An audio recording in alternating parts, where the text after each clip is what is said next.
अगर आप गौ प्रेमी नहीं हैं तो इस वीडियो को मत देखिए, और अगर हैं तो इसे जरूर देखें और इसे शेयर भी करें। जिसने बचपन में माँ के बाद किसी का दूध पिया है वो है गाय। आज उसी गौ माता को काटा जा रहा है। देश देख रहा है, सवाल भी पूछ रहा है, और कब तक बर्दाश्त करेंगे, ये सवाल बार बार हम सबके मन में आ रहा है। देश में सरकार गायों को लेकर बड़ी बड़ी बातें करती है, और देवभूमि उत्तराखंड में तो खैर ट्रिपल इंजन की सरकार भी है, फिर भी हत्यारे बेधड़क निडर होकर के आए दिन गायों की हत्या कर रहे हैं। गौ हत्या की खबरें अब सिर्फ खबरें नहीं है, दिल में चुभने वाली सुई बन चुकी है। यह कोई साधारण अपराध नहीं है, यह हमारी संस्कृति, हमारी आस्था और हमारी सभ्यता पर सीधा हमला है। गाय सिर्फ एक पशु नहीं है, वह माँ है जिसका दूध हर हिंदुस्तानी के खून में बसता है। फिर भी हर दिन उसकी चीखें गलियों में गूंज रही है और हमारी व्यवस्था कान में रुई डाले सो रही है। चलिए सबसे पहले तो आपको बताते हैं कि देश में किन किन हिस्सों में गौ हत्या की खबरें आई।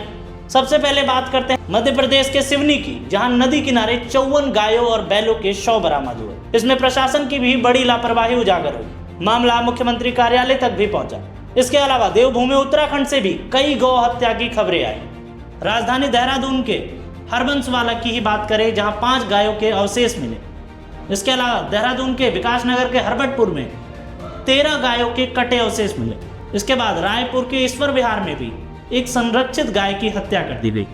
और ये आंकड़े भी सिर्फ अनुमानित हैं, तो सोचिए कितनी ऐसी हत्याएं तो खबरों में आ भी नहीं पाती होंगी। और सिर्फ गायों की हत्या ही नहीं हो रही है, देश में बड़े स्तर पर गायों की तस्करी भी हो रही है। हालिया घटनाओं की बात करें तो उत्तर प्रदेश के कौशाम्बी में गौ तस्करी का भांडाफोड़ हुआ। 3 दिन पहले ही कौशाम्बी जिले में हिंदू संगठन की सहायता से पुलिस ने एक बड़े गौ तस्कर रैकेट का पर्दाफाश किया। इस कार्रवाई में 300 से अधिक गौवंश बरामद किए गए। भारत बांग्लादेश सीमा पर भी बीएसएफ और गौ तस्करों में मुठभेड़ हुआ। 3 सप्ताह पहले की घटना है। पूर्व जलपाईगुड़ी के राजगंज क्षेत्र में भारत बांग्लादेश सीमा पर बीएसएफ जवानों और बांग्लादेशी गौ तस्करों के बीच मुठभेड़ हुआ था। इस घटना में एक तस्कर मारा गया था, जबकि एक बीएसएफ जवान भी घायल हुआ था। वहीं कर्नाटक में भी गौ तस्करों के खिलाफ सख्त चेतावनी जारी है। जिले के प्रभारी मंत्री मनकल एस वैद्य ने चेतावनी दी कि गौ तस्करी में लिप्त पाए जाने वाले व्यक्तियों को देखते ही गोली मारने का आदेश दिया जाए।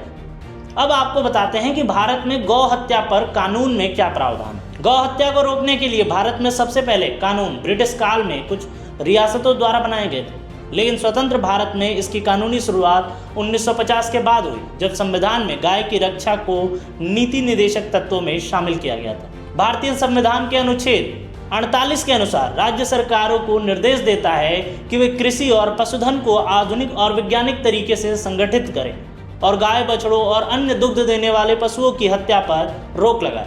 हालांकि भारत में गौ हत्या पर रोक लगाने वाला कोई केंद्रीय कानून नहीं है। यह विषय राज्य की सूची में आता है, इसलिए हर राज्य अपने अपने अनुसार कानून बनाता है। अब बात करें उत्तराखंड की, तो उत्तराखंड में गौ हत्या पूर्ण प्रतिबंध है।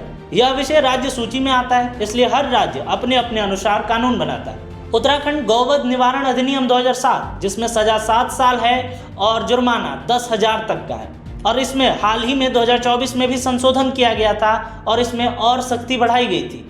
इसके अलावा देश के अन्य राज्यों में भी गाय की जानबूझकर हत्या, कटे अवशेष मिलना या अवैध वधशाला चलाना गंभीर अपराध माना जाता है।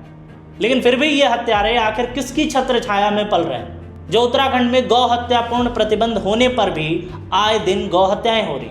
अब सबसे जरूरी सवाल तो ये है कि आखिर वो कौन से लोग हैं जो गाय जैसे जानवर की हत्या कर दे रहे हैं। गाय सिर्फ एक पशु नहीं है, बल्कि भारतीय संस्कृति में माता का स्थान रखती है। गाय के अनेक धार्मिक, सामाजिक और आर्थिक लाभ हैं। सबसे पहले तो बात करते हैं गाय के दूध के फायदे की। तो गाय का दूध high protein, calcium, vitamin D, B12 से भरपूर रोग प्रतिरोधक क्षमता को बढ़ाता है। बच्चों की हड्डियों और मस्तिष्क के लिए भी फायदेमंद होता है। आयुर्वेद में इसे अमृत तुल्य माना गया है।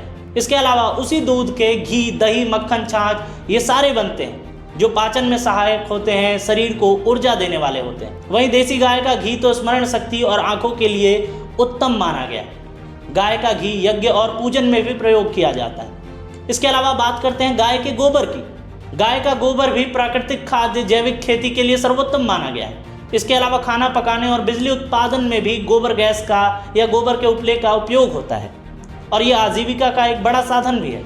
इसके अलावा गौमूत्र आयुर्वेद में औषधीय माना गया है और कई रोग जैसे डायबिटीज, किडनी रोग, त्वचा रोग जैसे में भी सहायक माना गया है। गौमूत्र अर्क जो आजकल कई आयुर्वेदिक कंपनियां इसे बना रही हैं और बेच रही हैं, ऐसे गाय माता की कोई कैसे हत्या कर सकता है। इसके अलावा दूध बेचने से आमदनी, गोबर और मूत्र से जैविक उत्पाद बनाकर गाँव में स्वरोजगार के अवसर उपलब्ध होते हैं। कहा जाता है कि गाय मात्र एक ऐसी प्राणी है जो देने में विश्वास रखती है, चाहे वो जन्म से मृत्यु तक।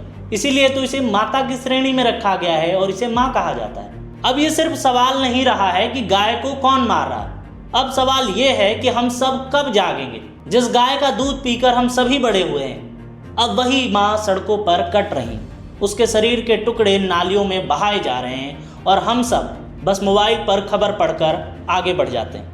अगर आज भी आप चुप रहे तो याद रखिएगा कि कल जब आप अपनी अगली पीढ़ी को माँ शब्द का मतलब सिखाएंगे तो वो पूछेगा कि क्या तुमने अपनी माँ को बचाया था। धन्यवाद।